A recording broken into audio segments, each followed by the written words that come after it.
జమ్మూ కాశ్మీర్ కు త్వరలో రాష్ట్ర హోదా, దశాబ్దాల తర్వాత నిర్భయంగా ఎన్నికలు జరుగుతున్నాయి. ప్రధాని మోడీ పోల్ బైకాట్ క్యాంపెయినింగ్ అనేది ఇక చరిత్రే. 60 ఏళ్లుగా జమ్మూ కాశ్మీర్ ను పట్టి పీడిస్తున్న సమస్యలను తీర్చాం. కాంగ్రెస్ కు దమ్ముంటే ఆర్టికల్ 370ని పునరుద్ధరిస్తామని హామీ ఇవ్వాలి. బీజేపీ పాలిత ప్రాంతాల్లోనూ ఈడీ దాడులు చేస్తోంది. జమ్మూ కాశ్మీర్ లోని ఉదంపూర్ లో ఎన్నికల ప్రచారంలో నరేంద్ర మోడీ గారు మాట్లాడుతూ ఉన్నారు. ఇక్కడ మనము గమనించాల్సింది జమ్మూ కాశ్మీర్ కు త్వరలో రాష్ట్ర హోదా అనేటువంటి మాట మాట్లాడుతూ ఉన్నారు కదా. ఇది ఇక్కడ సోనం వాంగ్చుక్ అనేటువంటి వ్యక్తి లద్దాఖ్ లో మొన్న 20 రోజుల పాటు నిరాహార దీక్ష చేసిండు. -డిగ్రీస్ సెల్సియస్ లో చల్లటి మంచులో 20 రోజుల పాటు నిరాహార దీక్ష చేసిండు.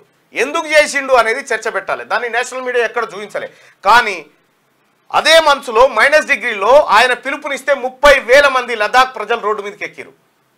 ఎందుకు ఎక్కిరనంటే ఇప్పుడు నరేంద్ర మోడీ గారు చెప్తున్నట్టుగా ఏం జరిగింది, కాశ్మీర్కు రాష్ట్ర హోదా, కాశ్మీర్ 370 రద్దు చేయడం ద్వారా 370 రద్దు కావడం ద్వారా ఏం జరిగిందంటే జమ్మూ కాశ్మీర్లో అనేకమైన గిరిజన తెగ ప్రజలు నివసిస్తారు. అక్కడ లద్దాఖ్లో ఎక్కువగా బుద్ధిస్టులు ఉంటారు. అయితే ఈ అనేకమైనటువంటి గిరిజన ప్రాంతాల్లోకి ఇప్పుడు ఇతర రాష్ట్రాల నుంచి వ్యాపారవేత్తలు పోయి జమ్మూ కాశ్మీర్లో ల్యాండ్స్ కొంటా ఉన్నారు. దాదాపు ఒక 150 మంది దాకా ఇప్పటికే ల్యాండ్స్ కొని పెట్టేసారు. అక్కడ ల్యాండ్స్ కొని పెట్టారు. అంటే గిరిజన ప్రాంతాల్లో వీటిని కొనాలన్నా ఏది 117 చట్టాలు ఉంటాయి, అటవీ హక్కుల చట్టాలు ఉంటాయి, గిరిజనులకు ప్రత్యేక చట్టాలు ఉంటాయి దేశంలో. వాటిని డిస్టర్బ్ చేసే విధంగా నరేంద్ర మోడీ నడవడిక సాగుతుందనేది జమ్మూ కాశ్మీర్ ప్రజల అంతరంగం లెక్కగా అనిపిస్తూ ఉంది.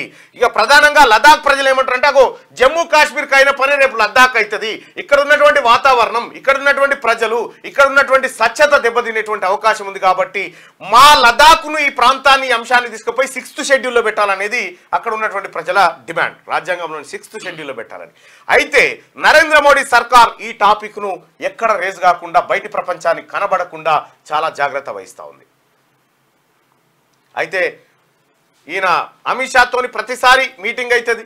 మీటింగ్ అయినప్పుడు మీకు ప్రత్యేక రక్షణలు ఉంటాయి, మీకు హక్కులు ఉంటాయి, అవసరమైతే ప్రత్యేక కమిటీని వేసి వాటి పరిష్కారం కోసం చూస్తామంటారు. కానీ కాశ్మీరు, లద్దాఖు, ఆ తర్వాత లేహు ఈ ప్రాంతాలన్నీ డిస్టర్బ్ కాబోతా ఉన్నాయి.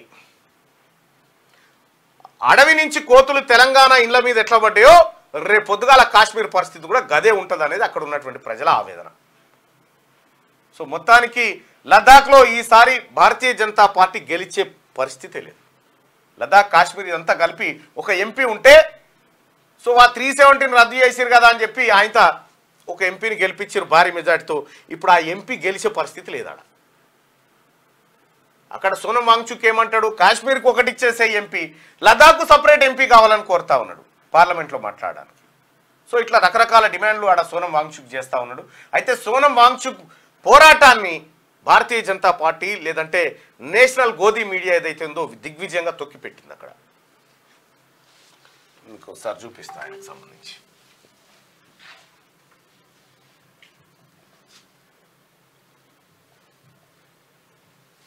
ఇగో ఈయనే సోనం వాంగ్చుక్.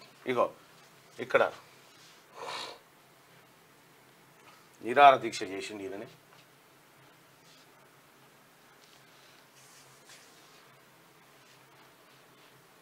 ఈయనని దాదాపు 1.3 మిలియన్ ఫాలోవర్స్ ఈయనకుంటే ఆయన చేసినటువంటి పోరాటాలు ఇక్కడ చూడొచ్చు. కొన్ని వేలాది మంది ప్రజల్ని ఆయన కదిలించగలిగిండు అక్కడ లద్దాఖ్లో.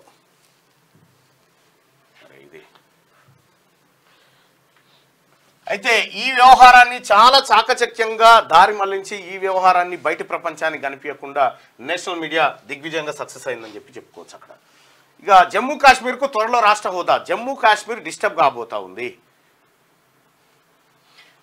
ఆర్టికల్ 370ని పునరుద్ధరిస్తామని హామీ ఇవ్వాలని చెప్పి నరేంద్ర మోడీ అంటుడు. అది ఎత్తేసిన తర్వాత జరుగుతున్న విధ్వంసం గురించి నువ్వు మాట్లాడు ప్రధానమంత్రి నరేంద్ర మోడీ గారు.